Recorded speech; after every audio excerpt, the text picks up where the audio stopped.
Her Soul for Revenge. Огляд книжечки.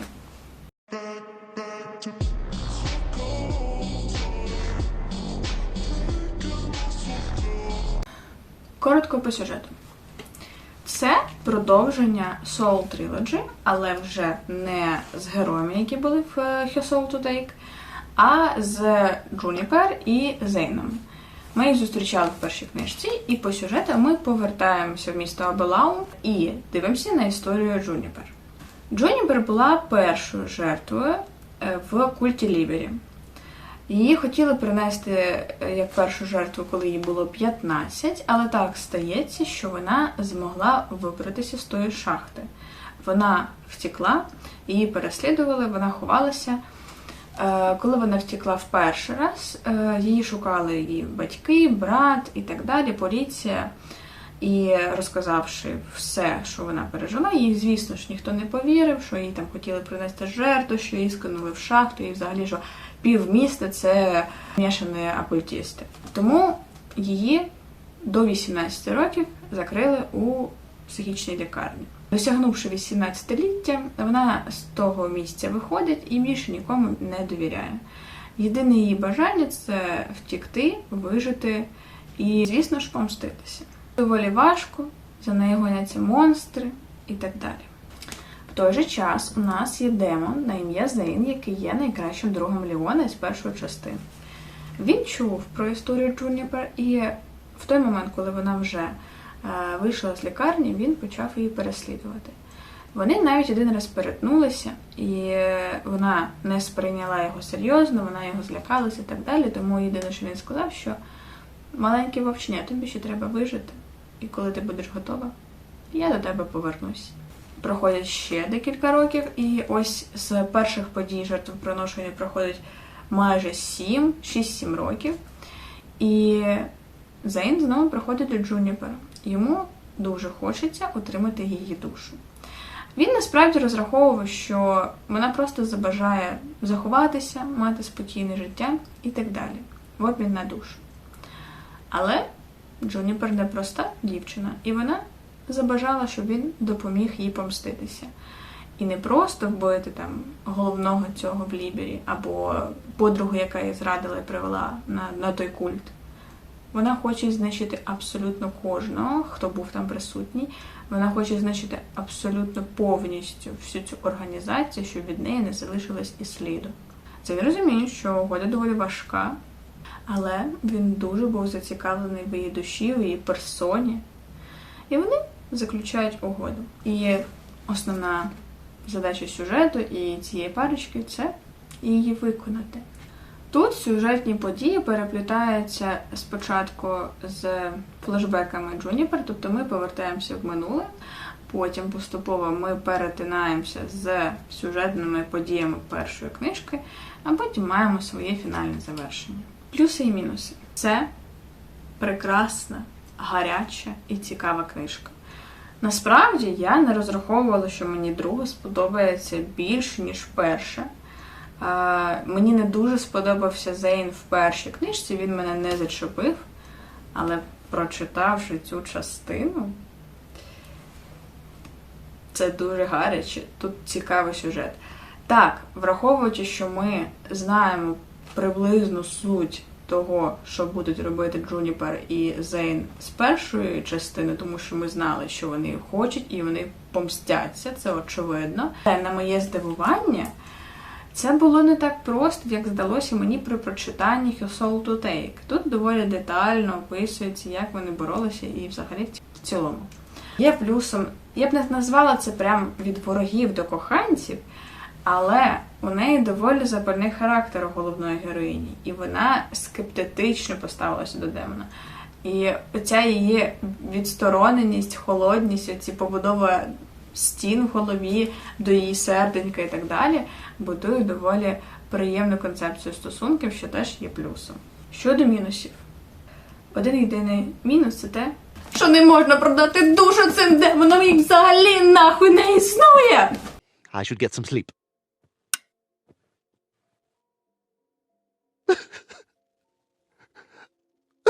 Так, в цілому, Тут нема ні дойобів до сюжету, ні до побудови речень, ні до чого.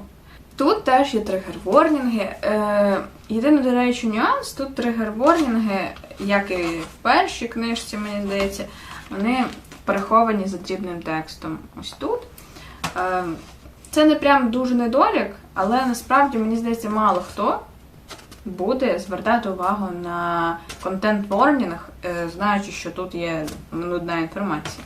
Але порівняно з першою книжкою, ця більш сексуально розкута.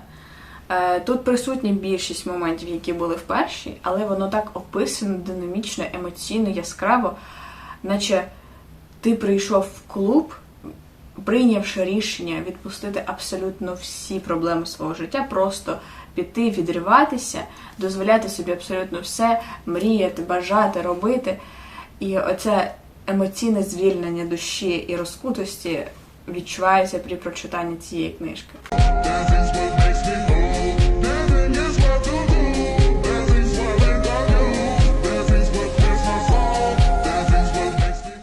Тепер про героїв. Мені здається, що головна героїня цієї частини буде найсильнішою представницею всієї трилогії, тому що вона пережила тотальний піздець. Вона вижила, втекла, сховалася на певний час, але все одно не втратила свій моральний дух, бажання помститися і так далі.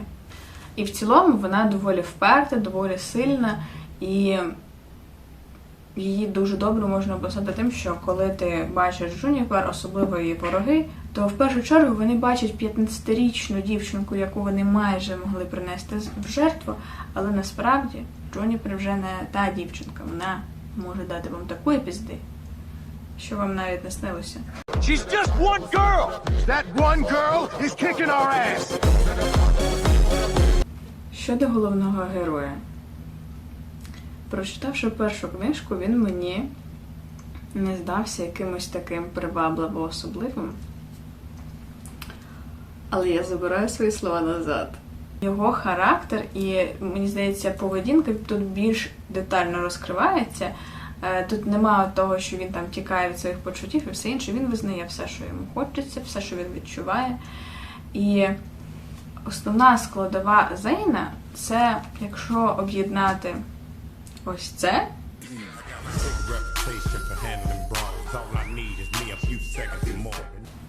ось це, I don't know what I'll do to you.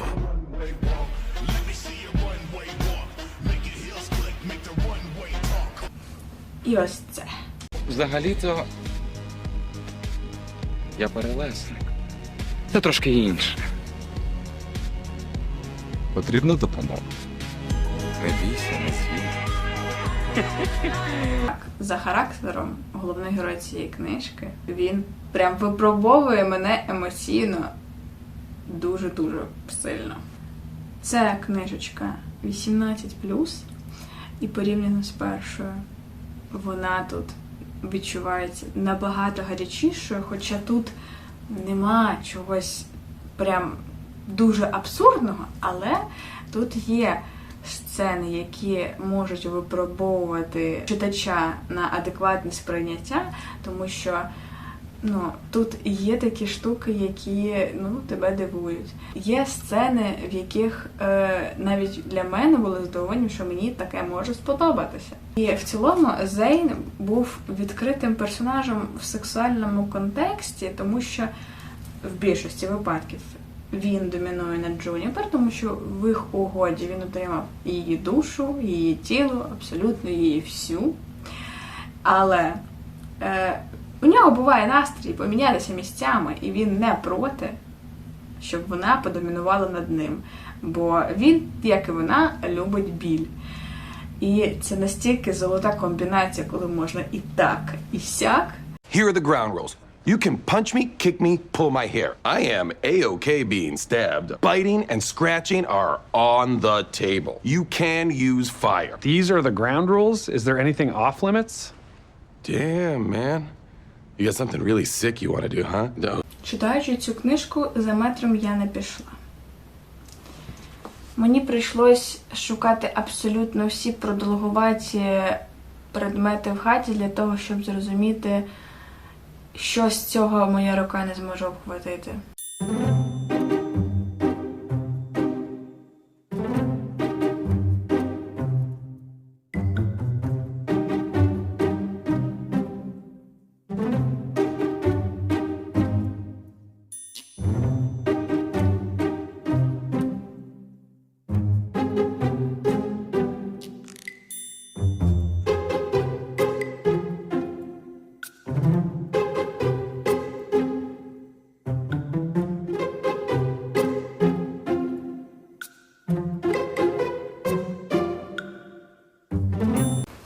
Але що ми хочемо, якщо він демон? У нього демонічний хуй, це все очевидно.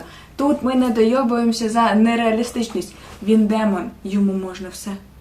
Розглядаючи стосунки головних героїв, найбільше, що мені подобається, це побудова їх комунікації і розвитку цих всіх романтичних і дуже близьких, теплих моментів.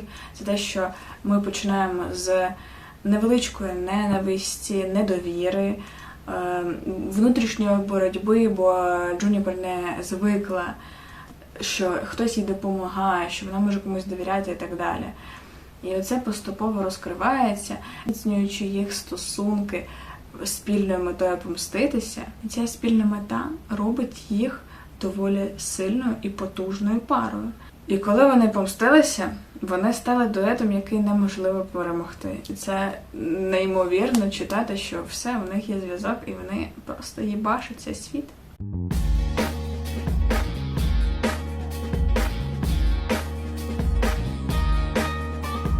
Так само в розвитку їх стосунків, доходячи до цього формування їх внутрішньої потужності, ми не залишаємо гумор і сарказм в їх комунікаціях.